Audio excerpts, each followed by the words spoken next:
مفتی خلیل احمد یوسفی صاحب، قرآن پاک کے مقاصد، یہ درود و سلام کے مقاصد پر ابھی بات ہو رہی تھی، قرآن اور درود و سلام، اور اب ہم اس کے مقاصد اس حوالے سے اگر کچھ آپ ایڈ کرنا چاہیں اور اس کے فضائل، اس پر بھی ہمیں تھوڑی رہنمائی عطا کریں۔ درود شریف کا سب سے اہم اور بنیادی مقصد یہ ہے کہ حضور صلی اللہ تعالیٰ علیہ وسلم نے فرمایا جو جتنا زیادہ درود شریف پڑھے گا قیامت والے دن اللہ تعالیٰ اس کو میرا اتنا زیادہ قرب عطا فرمائے۔ سبحان اللہ۔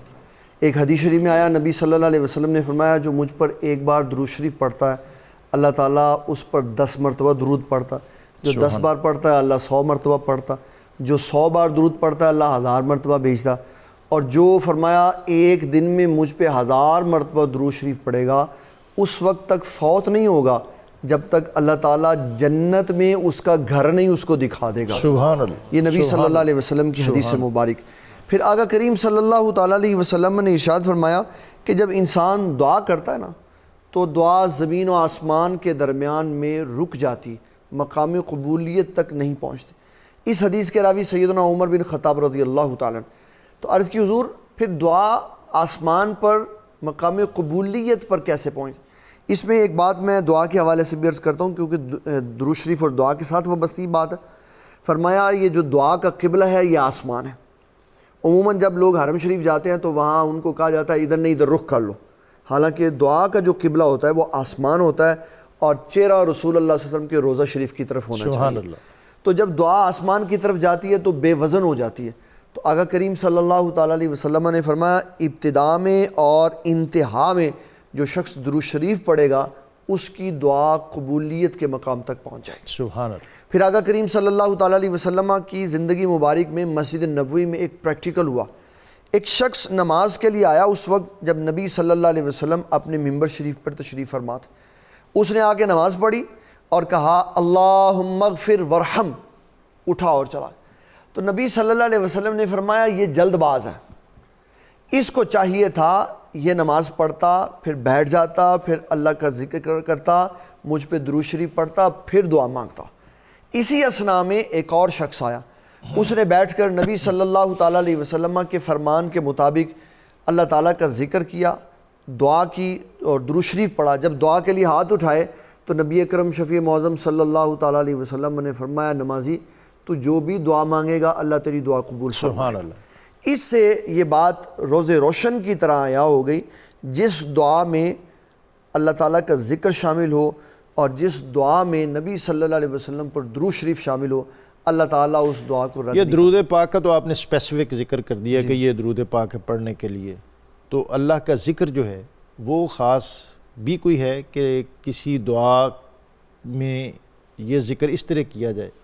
حضور پاک صلی اللہ علیہ وسلم کی مطلقاً ایک حدیث مبارک ہے، فرمایا کل امر ذی بال لم یبدا ببسم اللہ فہو اقطع و اجزم، کہ بسم اللہ شریف کے بغیر، بسم اللہ اللہ کا ذکر ہے، اس کے بغیر اگر کوئی کام کا آغاز کر دیا جائے نا تو سمجھ لو وہ کبھی بھی مکمل نہیں ہوگا اور کبھی بھی برکت والا نہیں ہوگا۔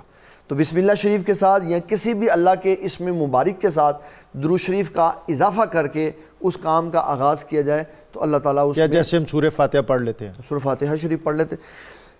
کیونکہ یہ آج کا ہمارا پروگرام خاص درود ابراہیمی کے حوالے سے ہے تو ایک دو باتیں درود ابراہیمی کے حوالے سے عرض کرنا چاہتا ہوں۔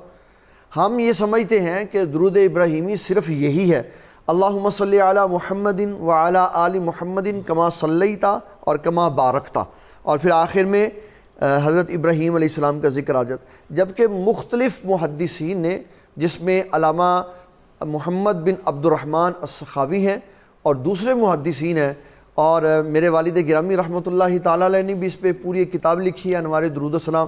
ان سارے محدثین کی کل تعداد کو ملایا جائے تو درود ابراہیمی کی کل تعداد 125 کے قریب ہے جو احادیث سے ثابت ہے، اور ہر وہ درود شریف جس میں نبی صلی اللہ تعالیٰ علیہ وسلم کے ساتھ حضرت ابراہیم علیہ السلام کا ذکر ہوگا وہ درود ابراہیمی کہلائے گا۔ سبحان اللہ۔ دوسری بات اس میں ہم جو درود پڑھتے ہیں درود ابراہیمی اس میں صرف آل محمد کا ذکر ہوتا ہے، جبکہ کئی ایسے درود شریف موجود ہیں جس میں اصحاب محمد بھی موجود ہیں، جس میں ازواج محمد صلی اللہ علیہ وسلم بھی موجود۔ اس میں سے ایک درود شریف میں آپ کی خدمت میں عرض کرنا چاہتا ہوں تاکہ ناظرین کے لیے یہ درود شریف ذہن میں رہے۔